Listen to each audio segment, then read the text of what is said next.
महादेव,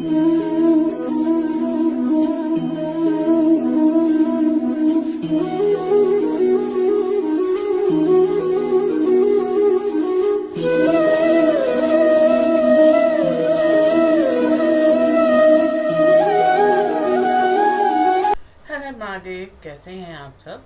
महादेव की कृपा से आप सब स्वस्थ होंगे, यही मैं कामना करती हूँ। आज हम बात करेंगे प्रदोष की। आज है प्रदोष का दिन।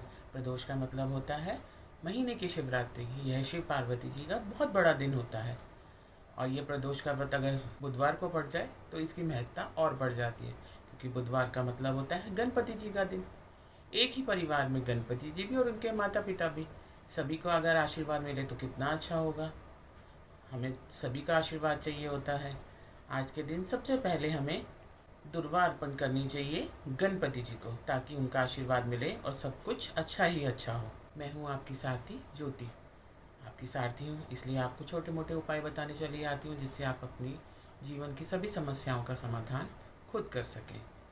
प्रदोष का मतलब होता है प्रदोष काल। प्रदोष मतलब सायंकाल, शाम का समय। अगर प्रदोष के दिन सच्चे मन से हम भोलेनाथ को याद कर लें और सिर्फ ओम नमः शिवाय का ही जाप कर लें, तो भी हमें भोलेनाथ की बहुत विशेष कृपा प्राप्त होती है। लेकिन यह हमें सच्चे मन से करना चाहिए। अगर हमारी भावना विश्वास सच्चा होगा तो हमें ओम नमः शिवाय में ही बहुत सारा आशीर्वाद प्राप्त हो जाएगा। लेकिन फिर भी आपकी सारथी हूँ, इसलिए उपाय ज़रूर बताऊँगी। अगर किसी की कुंडली में मंगल ग्रह पीड़ित कर रहा है, आपको बीपी है, आपको थायराइड है, आपको हार्मोनल प्रॉब्लम है, तो आपको क्या करना चाहिए। तो आज के दिन प्रदोष के समय, शाम के समय आपको मूंग की लाल दाल मंदिर में ज़रूर दान करनी चाहिए।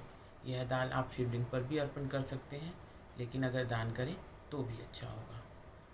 इसके बाद अगर किसी के घर में बरकत नहीं है, धन का अभाव है, बनते बनते काम नहीं बनते, रुक जाते हैं, तो ऐसे में हमें क्या करना चाहिए। हमें एक कटोरी मूंग साबत दाल लेनी चाहिए, या आप माँ साबत भी ले सकते हैं। अगर आप माँ साबत उड़द की दाल लेंगे तो ज़्यादा अच्छा होगा। आप उड़द की दाल लीजिए एक कटोरी, उसके ऊपर एक आटे का दीपक जलाइए और यह दीपक सायंकाल में शिवलिंग के सामने जला के आइए और वहाँ खड़े होकर शिव तांडव स्रोत का पाठ कीजिए। यह पाठ आप खुद भी कर सकते हैं और पंडित जी से भी करवा सकते हैं।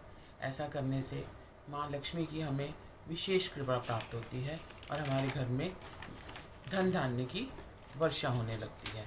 हमारे सभी काम बनते हैं और लक्ष्मी जी हमारे घर में वास करती हैं।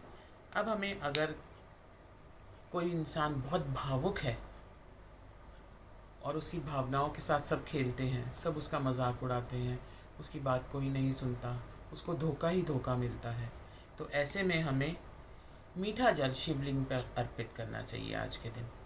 अगर हम ऐसा करते हैं तो हमारे सभी काम जो हैं वो पूर्णतः पूर्ण होते हैं। हमारी भावनाओं के साथ कोई खेलता नहीं है, हमें कोई गलत नहीं समझता, हमारा कोई मजाक नहीं उड़ाता। यह बदलाव हमारी ज़िंदगी में खुद ब खुद आता है यदि हम आज के दिन शिव जी पे मीठा जल चढ़ाएं शिवलिंग पर। ऐसा करके देखिएगा, आपको अपनी ज़िंदगी में बदलाव खुद महसूस होगा।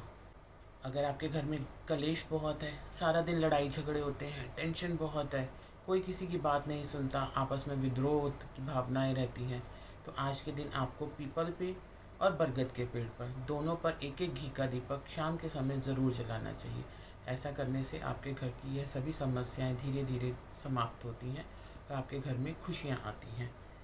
अगर आपको कोई रुकावट है, आपके काम में कोई रुकावट आ रही है, आप कोई बड़ा काम करना चाहते हैं और आपका काम नहीं हो रहा है, उसमें रुकावट आ रही है, चाहे धन संबंधी हो या किसी और तरीके से हो, तो ऐसे में हमें अपने घर के मंदिर में घी का दीपक जलाना चाहिए और उसके सामने बैठकर शिव चालीसा पढ़नी चाहिए।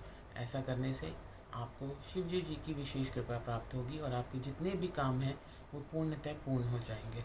आपकी बाधाएं जो हैं वो स्वतः ही ठीक हो जाएंगी और आप ये अनुभव खुद ही कर पाएंगे। अब आज का महा उपाय।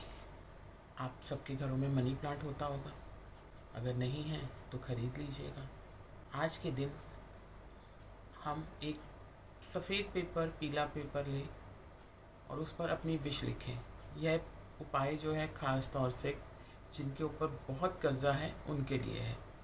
अगर हम एक पेपर पर अपनी विश लिखें और यह विश हम पॉजिटिव लिखें, हम यह लिखें कि हमारे ऊपर इतना कर्जा है, ये सब उतर गया, हर किसी का नाम लिख के कि हाँ मैंने इसका इतना देना था, प्रभु आपकी कृपा से यह उतर गया, इसका देना था, इतना था, उतर गया, या मेरा कोई बहुत काम है जो अड़ रहा है, जो नहीं बन रहा, प्रभु मुझे मालूम है आपकी कृपा से सब कुछ संभव हो रहा है। यह विश हम लिखें और इसे कागज़ को फोल्ड कर कर एक कौड़ी, एक गोमती चक्र के साथ और एक सिक्का, एक कॉइन लीजिए। उस कॉइन को आप अपना लकी कॉइन समझिएगा। यह सारी चीज़ें लीजिए, मनी प्लांट को साइड से खोद कर उसमें नीचे दबा दीजिए इसे, और दोबारा उस पर मिट्टी डाल दीजिए। आप देखिएगा कुछ ही समय में आपके सारे काम स्वतः ही पूर्ण होने शुरू हो जाएंगे। लेकिन अगर आप ये पूछें कि मनी प्लांट अगर सूख जाता है तो भी आप सोचिए कि आपकी विश ज़रूर पूरी होगी। मनी प्लांट अगर बहुत अच्छा फलता फूलता है तो भी आपकी विश ज़रूर पूरी होगी। और मनी प्लांट को अगर कोई चोरी कर ले तो सोचिएगा आपके कर्जे को तो कोई खुद ही ले गया, तो वह खुद ही निपट गया। और अगर आपका मनी प्लांट ना फलता फूलता है, ना सूखता है, ना चोरी होता है, तो समझिएगा प्रभु कह रहे हैं कि कुछ समय लगेगा, आपका काम ज़रूर होगा, लेकिन थोड़ा सा समय अभी रहता है। यह एक महा उपाय है, ज़रूर करके देखिएगा। प्रदोष का मतलब होता है शिवजी जी की कृपा प्राप्त करना, और आज हम शिवजी जी की कृपा बहुत आसानी से पा सकते हैं, क्योंकि शिवजी जी को भोलेनाथ कहा जाता है। वो बहुत भोले हैं, बहुत छोटी छोटी बातों में मान जाते हैं। तो हमें ये छोटे छोटे उपाय करने चाहिए, जिससे हम अपनी समस्याओं का समाधान स्वतः ही कर सकते हैं और भगवान की कृपा को पा सकते हैं। मैं आशा करती हूँ कि आप सब ये उपाय करेंगे। जिसको जो भी दिक्कत हो, अपनी परेशानी हो, उसे खुद ही आप स्वतः ही ठीक कर लीजिए। आप में इतनी पावर और इतनी श्रद्धा होनी चाहिए, इतना विश्वास प्रभु के प्रति होना चाहिए कि आप ये उपाय कर सकें और प्रभु आपकी समस्याओं का समाधान कर सकें। आज के लिए इतना ही। प्रदोष के व्रत की आपको बहुत बहुत शुभकामनाएं। भोलेनाथ आपकी सभी मनोकामनाओं को पूर्ण करें। हर हर महादेव।